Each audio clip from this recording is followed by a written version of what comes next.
श्रीगणेशाय नमः। ॐ गजाननं भूतगणादिसेवितं कपित्थजम्बूफलचारुभक्षणम् उमासुतं शोकविनाशकारकं नमामि विघ्नेश्वरपादपङ्कजम्।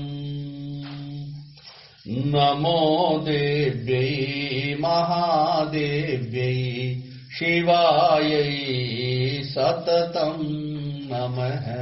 नमः प्रकृते भद्रायै नियताः प्रणताः स्मताम्। ॐ गणेशाम्बिकाभ्यां नमः।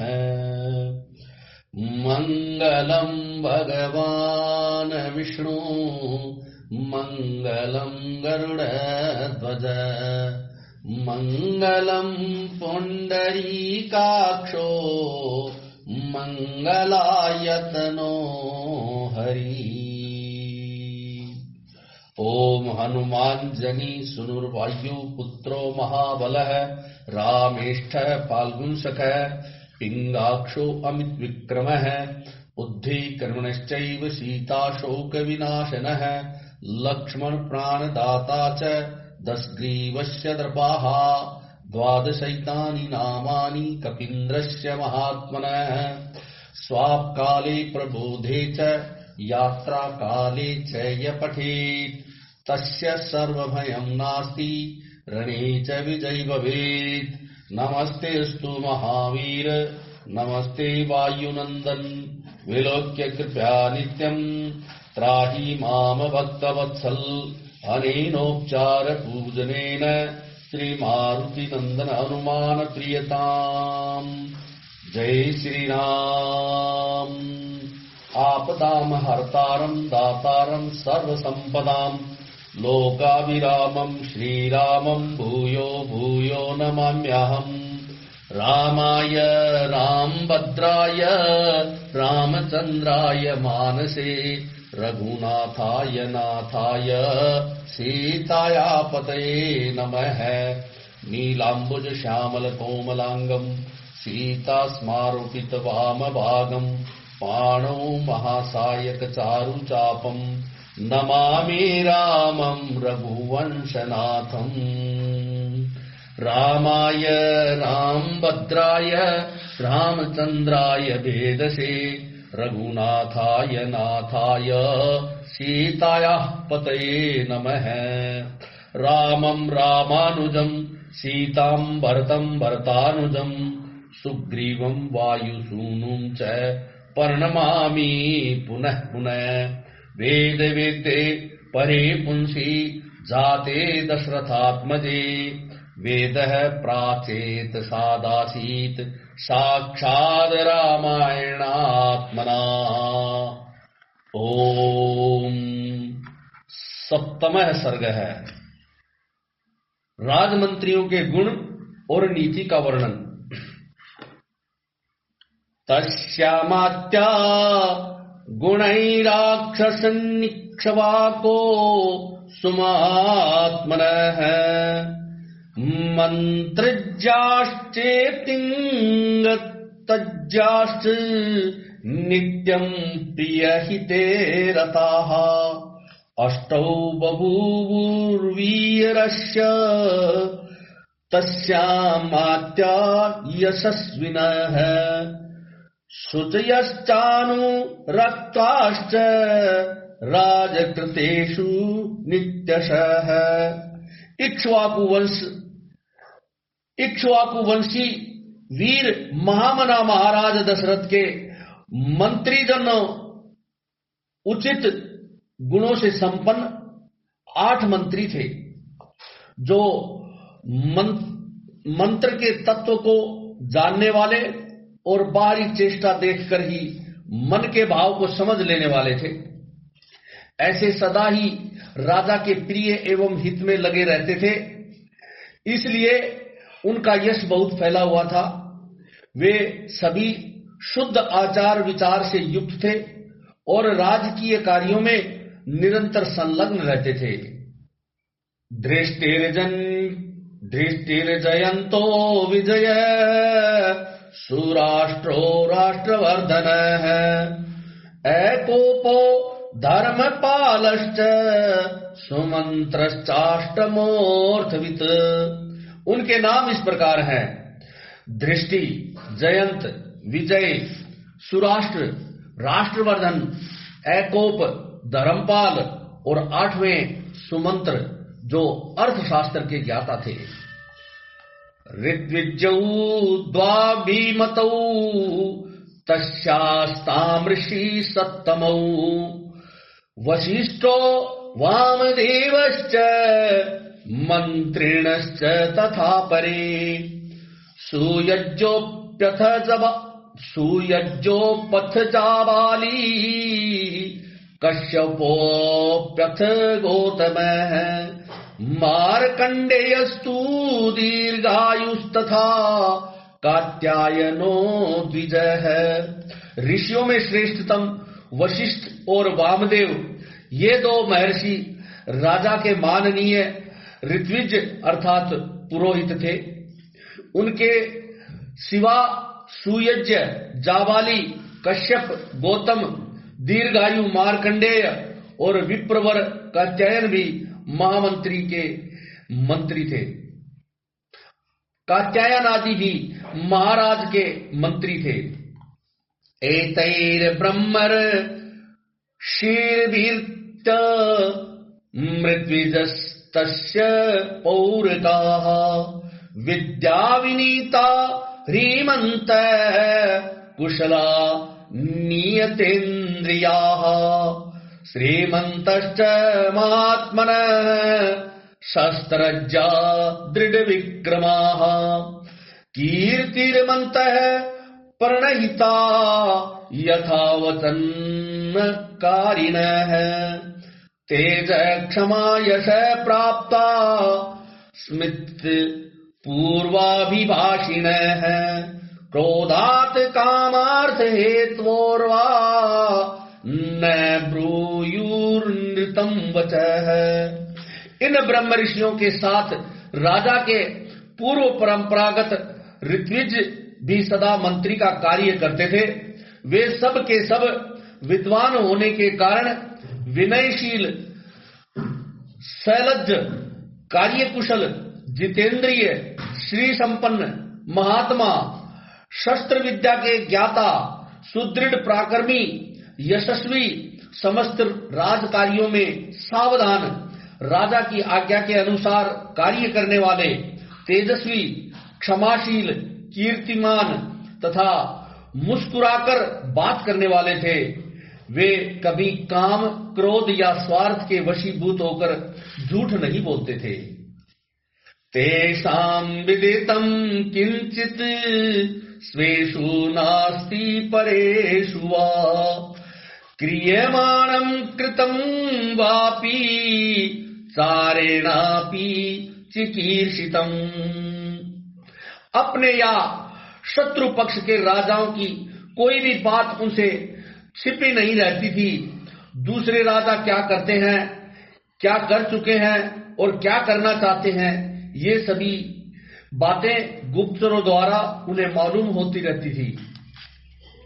कुशला व्यवहारेषु सौहृदेषु परीक्षिताः प्राप्त कालम यथा दंडम धारयेयुः सुतेष्वपि।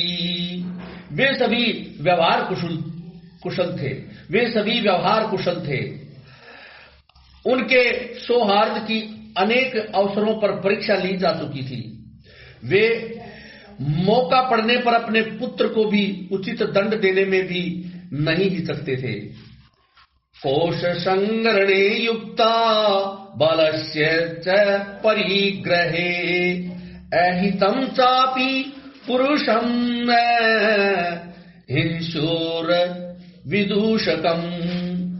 कोश के संचय तथा चतुरंगिणी सेना के संग्रह में सदा लगे रहते थे। शत्रु ने भी यदि अपराध न किया हो तो वे उसकी हिंसा नहीं करते थे। वीराश्च नियोत्साह राजा शास्त्र मनुष्ठिताः शुचीनां रक्षितारश्च नित्यं विषयवासिनाम्। उन सब में सदा शौर्य एवं उत्साह भरा रहता था। वे राजनीति के अनुसार कार्य करते तथा अपने राज्य के भीतर रहने वाले सत्पुरुषों की सदा रक्षा करते थे। ब्रह्म क्षत्रम हिंसन्तस्ते कोशं संपूर्यन् सुतीक्ष्ण दंडा संप्रेक्ष पुरुषस्य बलाबलम। ब्राह्मणों और क्षत्रियों को कष्ट न पहुंचाकर न्यायोचित धन से राजा का खजाना भरते थे। वे अपराधी पुरुषों के बलाबल को देखकर उसके प्रति तीक्ष्ण अथवा मृत्यु दंड का प्रयोग करते थे। शुचीनामेक बुद्धीनां सर्वेषां संप्रजानताम् नासीत् पुरे वा राष्ट्रे वा मृषावादी नर क्वचित् क्वचिन्न दुष्टस्तरासीत् परदार रतिर्नरः प्रशान्तं सर्वमेवासीत् राष्ट्रं पुरवरं च तत्। उन सबके भाव, युद्ध और विचार एक थे। उनकी जानकारी में अयोध्यापुरी अथवा कौशल राज्य के भीतर कहीं एक भी मनुष्य ऐसा नहीं था जो मिथ्यावादी, दुष्ट और परस्त्री लंपट हो। संपूर्ण राष्ट्र और नगर में पूर्ण शांति छाई रहती थी। सुवाससः सुवेशाश्च ते च सर्वे शुचिवृताः हितार्थाश्च नरेन्द्रस्य जाग्रतो नयचक्षुषा। उन मंत्रियों के वस्त्र और वेश स्वच्छ एवं सुंदर होते थे। वे उत्तम व्रत का पालन करने वाले तथा राजा के हितैषी थे। नीति रूपी नेत्रों से देखते हुए सदा सजग रहते थे। गुरोर गुण गृहीताश्च प्रख्याताश्च पराक्रमैः विदेशस्वपि विज्ञाताः सर्वतो बुद्धि निश्चयाः। अपने गुणों के कारण वे सभी मंत्री गुरुतुल्य समादरणीय राजा के अनुग्रह पात्र थे। अपने पराक्रमों के कारण उनकी सर्वत्र ख्याति थी। विदेशों में भी सब लोग उन्हें जानते थे। वे सभी बातों में बुद्धि द्वारा भली भांति विचार करके किसी निश्चय पर पहुंचते थे। अभी तो गुणवंतश्च न शासन गुणवर्जिताः संधि विग्रह तत्वज्ञाः प्रकृत्या संपदान्विताः। समस्त देशों और कालों में वे गुणवान ही सिद्ध होते थे, गुणहीन नहीं। संधि और विग्रह के उपयोग और अवसर का उन्हें अच्छी तरह ज्ञान था। वे स्वभाव से ही संपत्तिशाली अर्थात दैवीय संपत्ति से युक्त थे। मंत्र सवर्णे शक्ताः शक्ताः सूक्ष्मासु बुद्धिषु नीति शास्त्र विशेषज्ञाः सततं प्रियवादिनः। उनमें राजकीय मंत्रणा को गुप्त रखने की पूर्ण शक्ति थी। वे सूक्ष्म विषय का विचार करने में कुशल थे। नीति शास्त्र में उनकी विशेष जानकारी थी तथा वे सदा ही प्रिय लगने वाली बात बोलते थे। मातैश्च राजा दशरथो नगः उपपन्नो गुणोपेतैर्न शासद वसुंधराम। ऐसे गुणवान मंत्रियों के साथ रहकर निष्पाप राजा दशरथ उस भूमंडल का शासन करते थे। उवेक्षमाणश्चारेण प्रजा धर्मेण रक्षयन् प्रजानां पालनं कुर्वन्न धर्मं परिवर्तयन् वर्जयन। वे गुप्तचरों के द्वारा अपने और शत्रु राज्य के वृत्तांतों पर दृष्टि रखते थे, प्रजा का धर्म पूर्वक पालन करते थे तथा प्रजा पालन करते हुए अधर्म से दूर ही रहते थे। विश्रुतस्त्रिषु लोकेषु वदान्य सत्य संगरः स तत्र पुरुष व्याघ्रः सशास पृथ्वीमिमाम्। उनकी तीनों लोकों में प्रसिद्धि थी। वे उदार और सत्य प्रतिज्ञ थे। पुरुष सिंह राजा दशरथ अयोध्या में ही रहकर इस पृथ्वी का शासन करते थे। नाद्यगच्छद्विशिष्टं वा तुल्य वा शत्रुमात्मनः मित्रवान् तसामन्तः प्राताप हतकंटकः शशाम जगद राजा दिवी देव पतिर्यथा। उन्हें कभी अपने से बड़ा अथवा अपने समान भी कोई शत्रु नहीं मिला। उनके मित्रों की संख्या बहुत थी। सभी सामंत उनके चरणों में मस्तक झुकाते थे। उनके प्रताप से राज्य के सारे कंटक अर्थात शत्रु एवं चोर आदि नष्ट हो गए थे। जैसे देवराज इंद्र स्वर्ग में रहकर तीनों लोकों का पालन करते हैं, उसी प्रकार राजा दशरथ अयोध्या में रहकर संपूर्ण जगत का शासन करते थे। तैर्मंत्री भीरमंत्रिते निवष्टैर वृत्तोनुरक्तै कुशलै समर्थै स पार्थिवो दीप्तिं वाप युक्त स्तोजो मयेर्को भीर विवो दी तोरकः।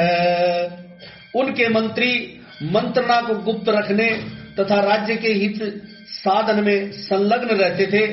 वे राजा के प्रति अनुरूप कार्य कुशल और शक्तिशाली थे। जैसे सूर्य अपनी तेजोमयी किरणों के साथ उदित होकर प्रकाशित होते हैं, उसी प्रकार राजा दशरथ उन तेजस्वी मंत्रियों से घिरे रहकर बड़ी शोभा पाते थे। इत्यर्थे श्रीमद् रामायणे वाल्मीकिये आदि काव्ये बालकांडे सप्तमः सर्ग है। इस प्रकार श्री वाल्मीकि निर्मित आर्ष रामायण आदि काव्य के बालकांड में 7वां सर्ग पूरा हुआ। अष्टम सर्ग है। राजा का पुत्र के लिए अश्वमेध यज्ञ करने का प्रस्ताव और मंत्रियों तथा ब्राह्मणों द्वारा उनका अनुमोदन। तस्य चैवं प्रभावस्य धर्मज्ञस्य महात्मनः सुतार्थं ताप्यमानस्य नासीद वंशकरः सुतः। संपूर्ण धर्मों को जानने वाले महात्मा राजा दशरथ ऐसे प्रभावशाली होते हुए भी पुत्र के लिए सदा चिंतित रहते थे। उनके वंश को चलाने वाला कोई पुत्र नहीं था। चिंतयानस्य तस्यैवं बुद्धिरासीन् महात्मनः सुतार्थं वाजिमेदेन किमर्थं न यजाम्यहम्। उसके लिए चिंता करते करते एक दिन उन महामनस्वी नरेश के मन में यह विचार हुआ कि मैं पुत्र प्राप्ति के लिए अश्वमेध यज्ञ का अनुष्ठान क्यों न करूं। स निश्चितां मतिं कृत्वा यष्टव्यमिति बुद्धिमान् मंत्रिभिः सधर्मात्मा सर्वैरपि कृतात्मभिः। ततो अब्रवीण महातेजा सुमंत्रं मंत्री सत्तमम् शीघ्रमानय मे सर्वान् गुरुंस्तान् सपुरोहितान्। अपने समस्त बुद्धि वाले मंत्रियों के साथ परामर्श पूर्वक यज्ञ करने का ही निश्चित विचार करके उन महातेजस्वी बुद्धिमान एवं धर्मात्मा राजा ने सुमंत्र से कहा, हे मंत्रीवर, तुम मेरे समस्त गुरुजनों एवं पुरोहितों को यहाँ शीघ्र बुला ले आओ। ततः सुमंत्रस्त्वरितं गत्वा त्वरित विक्रमः समानयत् सैतान सर्वान् समस्तान वेद पारगान। तब शीघ्रता पूर्वक पराक्रम प्रकट करने वाले सुमंत्र तुरंत जाकर उन समस्त वेद विद्या के पारंगत मुनियों को वहां बुलाकर ले आए। सुयज्ञं वामदेवं च जावालिमथ कश्यपं पुरोहितं वसिष्ठं च ये चाप्यन्ते द्विजोत्तमाः तान् पूजयित्वा धर्मात्मा राजा दशरथस्तदा इदं धर्मार्थ सहितं सलक्षणं वचनं ब्रवीत। सुयज्ञ, वामदेव, जाबाली, कश्यप, कुल पुरोहित वशिष्ठ तथा और भी जो श्रेष्ठ ब्राह्मण थे, उन सब की पूजा करके धर्मात्मा राजा दशरथ ने धर्म और अर्थ से युक्त यह मधुर वचन कहा।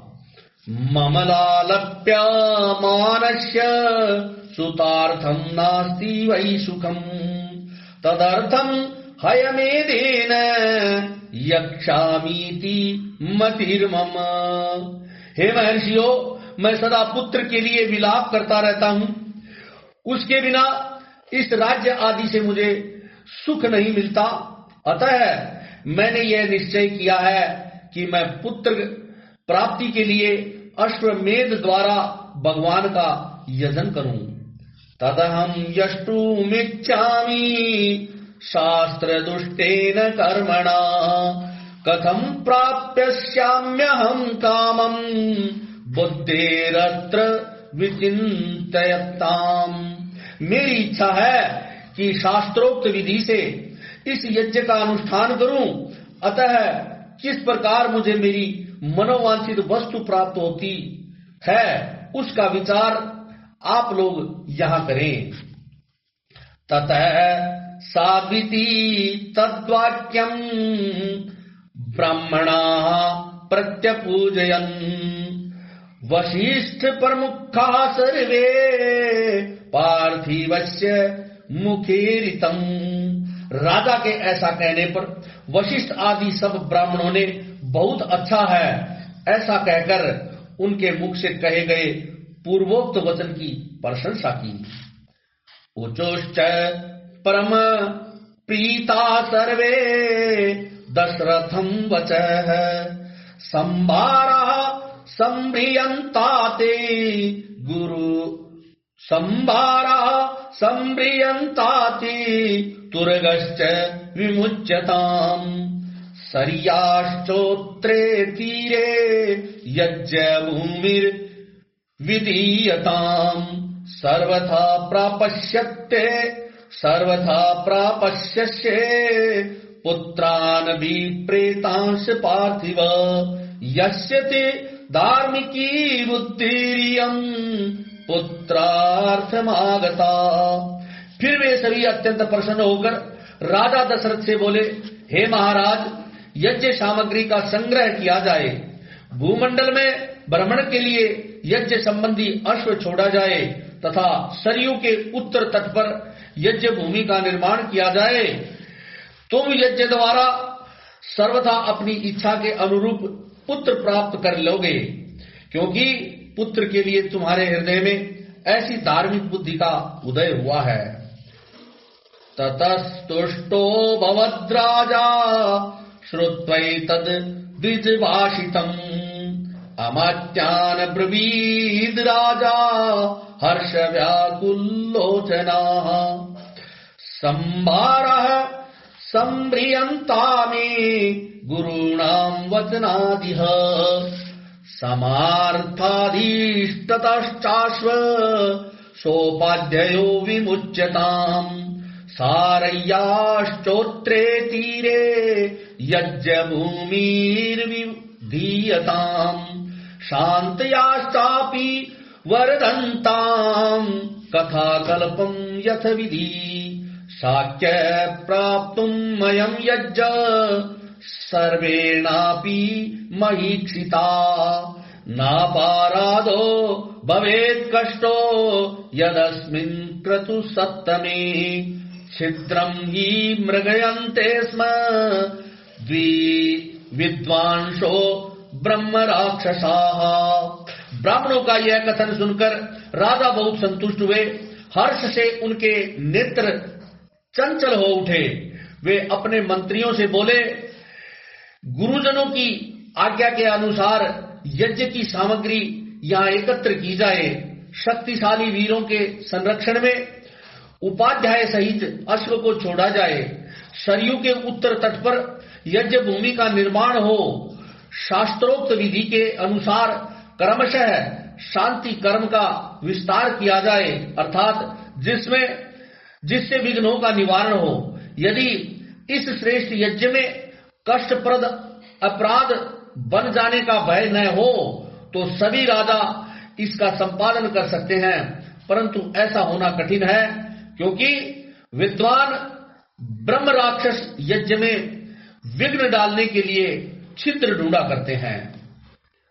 विधिहीनस्य यज्ञस्य सद्य कर्ता विनश्यति तातद्य तथा विधि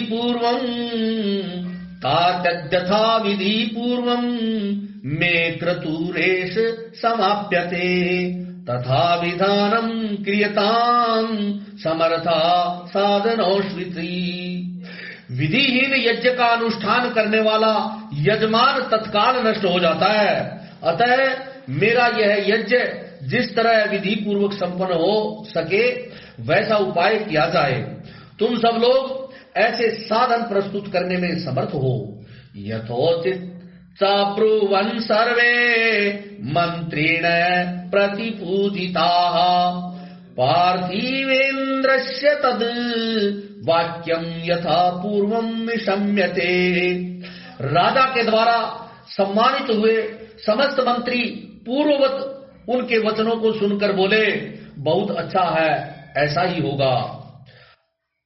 तथा द्विजास्ते धर्मज्ञा वृद्धयन्तो नृपोत्तमम् अनुजातस्ततः सर्वे पुनर्जगमुरि यथागतम्। इसी प्रकार वे सभी धर्मज्ञ ब्राह्मण भी नृप श्रेष्ठ दशरथ को बधाई देते हुए उनकी आज्ञा लेकर जैसे आए थे वैसे ही फिर लौट गए। विसर्जयित्वा तान् विप्रान् सचिवानिदम् ब्रवीत् ऋद्विग्विरूप संस्तिष्टो यथावत क्रतुराप्यताम्। उन ब्राह्मणों को विदा करके राजा ने मंत्रियों से कहा, पुरोहितों के उपदेश के अनुसार इस यज्ञ को विधिवत पूर्ण करना चाहिए। इत्युक्त्वा नृपशार्दूल सचिवान् समुपस्थितान् विसर्जयित्वा स्वयं वेशम् प्रविवेश महामती। वहां उपस्थित हुए मंत्रियों से ऐसा कहकर परम बुद्धिमान नृप श्रेष्ठ दशरथ उन्हें विदा करके अपने महल में चले गए। ततः स गत्वा तापत्नीर् नरेन्द्रो हृदयंगमाः उवाच दीक्षां विशत् यक्षेहं सुतु कारणात्। जहां जाकर नरेश ने अपनी प्यारी पत्नियों से कहा, हे देवियों, दीक्षा ग्रहण करो, मैं पुत्र के लिए यज्ञ करूंगा। तासाम तेनातिकांतेन वचनेन सुवर्चसाम मुख पद्मान्य शोभन्त पद्मानीव हिमातये। उस मनोहर वचन से उन सुंदर कांति वाली रानियों के मुख कमल वसंत ऋतु में विकसित होने वाले पंकजों के समान खिल उठे और अत्यंत शोभा पाने लगे। इत्यार्षे श्रीमद् रामायणे वाल्मीकिये आदि काव्ये बालकांडे अष्टम सर्ग है। इस प्रकार श्री वाल्मीकि निर्मित आर्ष रामायण आदि काव्य के बालकांड में 8वां सर्ग पूरा हुआ। 9वां सर्ग है। 9वां सर्ग है।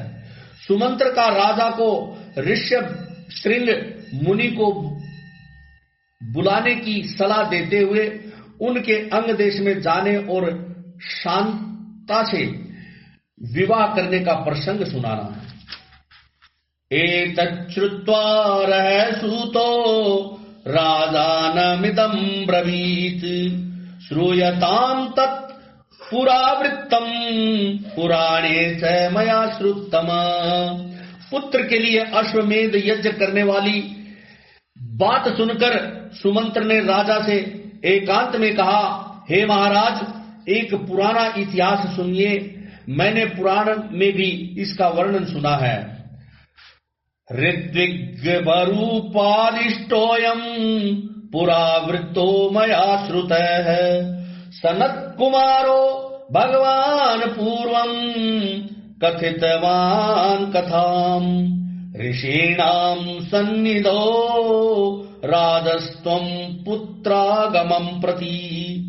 ऋत्विजों ने पुत्र प्राप्ति के लिए इस अश्वमेध रूप उपाय का उपदेश दिया है, परंतु मैंने इतिहास के रूप में कुछ विशेष बात सुनी है। हे राजन, पूर्व काल में भगवान सनत कुमार ने ऋषियों के निकट एक कथा सुनाई थी। वहां आपकी पुत्र प्राप्ति से संबंध रखने वाली है। काश्यपस्य च पुत्रोऽस्ति विभाण्डक इति श्रुतः ऋष्यशृंग इति ख्यातस्तस्य पुत्रो भविष्यति सवने नित्य संवृद्धो मुनिर्वच्चरः सदा। उन्होंने कहा था, हे मुनिवरों, महर्षि कश्यप के विभाण्डक नाम से प्रसिद्ध एक पुत्र है। उनके भी एक पुत्र होगा जिसकी लोगों में ऋष्यशृंग नाम से प्रसिद्धि होगी। वे ऋष्यशृंग मुनि सदा वन में ही रहेंगे और वन में ही सदा लालन पालन पाकर वे बड़े होंगे। नान्यं जानाति विपेन्द्रो नित्यं पितृनुवर्तनात् द्वैविध्यं ब्रह्मचर्यस्य भविष्यति महात्मनः लोकेषु प्रथितं राजन् विप्रैश्च कथितं सदा। सदा पिता के ही साथ रहने के कारण विप्रवर ऋष्यशृंग दूसरे किसी को नहीं जानेंगे। हे राजन, लोक में ब्रह्मचर्य के 2 रूप विख्यात हैं और ब्राह्मणों ने सदा उन दोनों स्वरूपों का वर्णन किया है।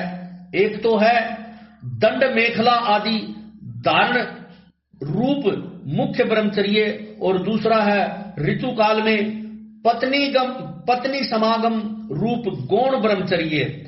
उन महात्मा के द्वारा उक्त दोनों प्रकार के ब्रह्मचर्यों का पालन होगा।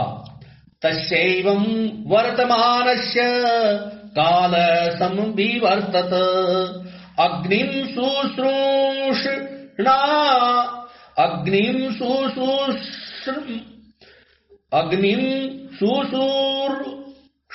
शुश्रूषमाणस्य पित्रं च यशस्विनम्। इस प्रकार रहते हुए मुनि का समय अग्नि तथा यशस्वी पिता की सेवा में ही व्यतीत होगा।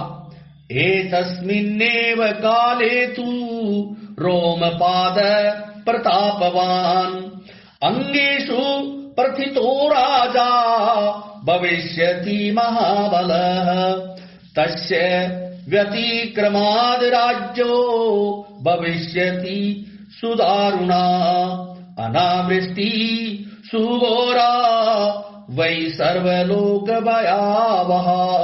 उसी समय अंग देश में रोमपाद नामक एक बड़े प्रतापी और बलवान राजा होंगे। उनके द्वारा धर्म का उल्लंघन हो जाने के कारण उस देश में घोर अनावृष्टि हो जाएगी जो सब लोगों को अत्यंत भयभीत कर देगी।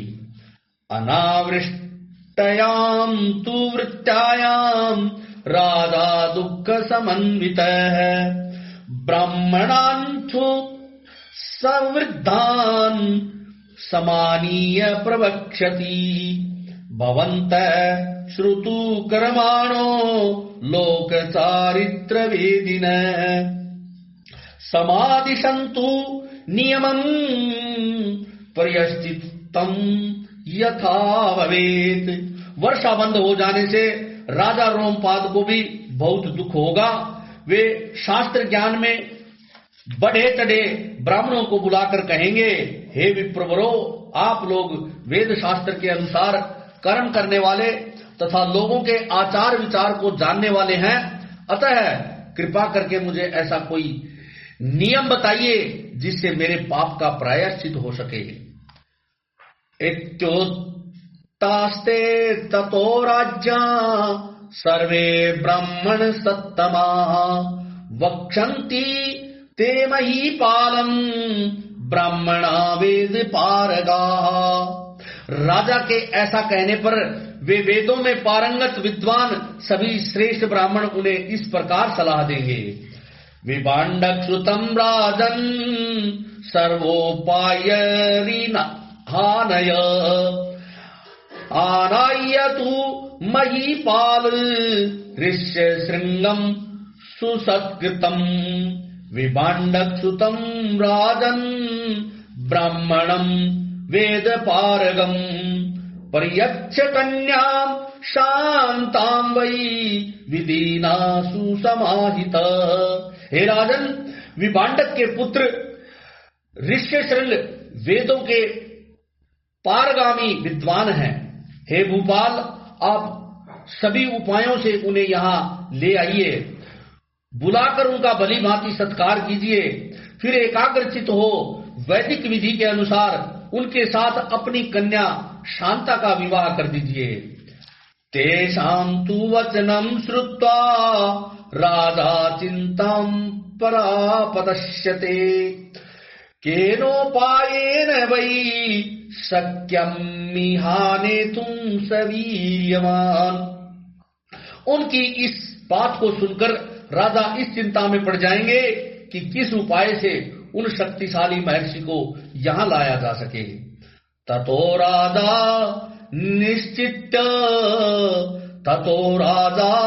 विनिश्चित्य स मंत्री वीरात्मवान पुरोहितम मात्यांश्च प्रेषयिष्यति सत्कृतान। फिर वे मनस्वी नरेश मंत्रियों के साथ निश्चय करके अपने पुरोहित और मंत्रियों को सत्कार पूर्वक वहां भेजेंगे। ते तु राज्यो वचः श्रुत्वा व्यथिता विनीताननाः न गच्छेम ऋषिर्वीता अनुनेष्यन्ति तम नृपम। राजा की बात सुनकर वे मंत्री और पुरोहित मुंह लटकाकर दुखी हो यूं कहने लगेंगे कि हम महर्षि से डरते हैं, इसलिए वहां नहीं जाएंगे। यूं कहकर वे राजा से बड़ी अनुनय और विनय करेंगे। वक्षन्ति चिंतयित्वा ते तस्योपायांश्च तान् क्षमान् आनेष्यामो वयं विप्रं न च दोषो भविष्यति। इसके बाद सोच विचार कर वे राजा को योग्य उपाय बताएंगे और कहेंगे कि हम उन ब्राह्मण कुमार को किसी उपाय से यहाँ ले आएंगे, ऐसा करने से कोई दोष नहीं घटित होगा। एवं गाधीपेनैव गणिका भिर्षैः सुतः आनीतो वर्षयत देव शांता चास्मै प्रीदीयते। इस प्रकार वेश्याओं की सहायता से अंगराज मुनि कुमार ऋष्यशृंग को अपने यहाँ बुलाएंगे। उनके आते ही इंद्रदेव उस राज्य में वर्षा करेंगे। फिर राजा उन्हें अपनी पुत्री शांता समर्पित कर देंगे। ऋष्यशृंगस्तु जामाता पुत्रांस्तव विदास्यति सनत कुमार कथित में तावद व्याहृतम मया। इस तरह ऋष्य श्रृंग आपके जामाता हुए, वे ही आपके लिए पुत्रों को सुलभ कराने वाले यज्ञ कर्म का संपादन करेंगे। यह सनत कुमार जी की कही हुई बात मैंने आपसे निवेदन की है। अथ हृष्टो दशरथ सुमंत्रम प्रत्यभाषत यथर्ष्य श्रृंगस्त्वानीतो येनोपायेन शोच्यताम। यह सुनकर राजा दशरथ को बड़ी प्रसन्नता हुई। उन्होंने सुमंत्र से कहा, मुनि कुमार ऋष्य श्रृंग को वहां जिस प्रकार और जिस उपाय से बुलाया गया वह स्पष्ट रूप से बताओ। इतर से श्रीमद् रामायणे वाल्मीकि आदि काव्य बालकांडे 9वां सर्ग है। इस प्रकार श्री वाल्मीकि निर्मित आर्ष रामायण आदि काव्य के बालकांड में 9वां सर्ग पूरा हुआ। जय श्री राम।